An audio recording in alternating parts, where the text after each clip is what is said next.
আমি এখন হোটেলত লক্ষ্য আহাৰ গ্ৰহণ কৰিবলৈ ৰখিছিলোঁ আৰু ৰখা মাত্ৰই গাড়ীৰ পৰা নমাৰ লগে লগে এজন যুৱক নয়ন বৰুৱা নামৰ তেখেতে CCIত চাকৰি কৰে। তেখেতে লগে লগে আহি চাবি মানে লোহা জাতীয় এটা অস্ত্ৰৰে মোক ইয়াত আৰু মূৰত প্ৰহাৰ কৰি লগে লগে CCIতে কৰ্মৰত এজন তেওঁৰ লগত এজন সংগী আছিলে চৌবে বুলি কি ডিপাৰ্টমেণ্টৰ মই পাহৰিছোঁ। তেখেতে আৰু নয়ন বৰুৱাই লগে লগে মোক হিট কৰি লগে লগে পলাই যায় আৰু সেই টনা আজৰত তেখেতলোকে মোক ডিঙিত পিন্ধি থকা চেইনৰ পৰা আদি কৰি মূল্যৱান সামগ্ৰীও কাঢ়ি লৈ যায়। লগতে মোৰ মোবাইলো অলপ ভাগিছে।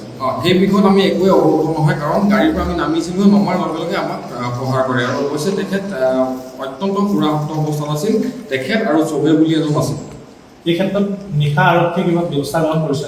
লগে লগে আমি মহকুমা আৰক্ষী বিষয়া ৰুস্তম ব্ৰহ্ম ডাঙৰীয়াক আমি লগে লগে অৱগত কৰিছিলোঁ আৰু তেখেতে লগে লগে তেওঁলোকৰ পেট্ৰলিং পাৰ্টি পঠাইছিলে আৰু পেট্ৰলিং পাৰ্টিয়ে মোক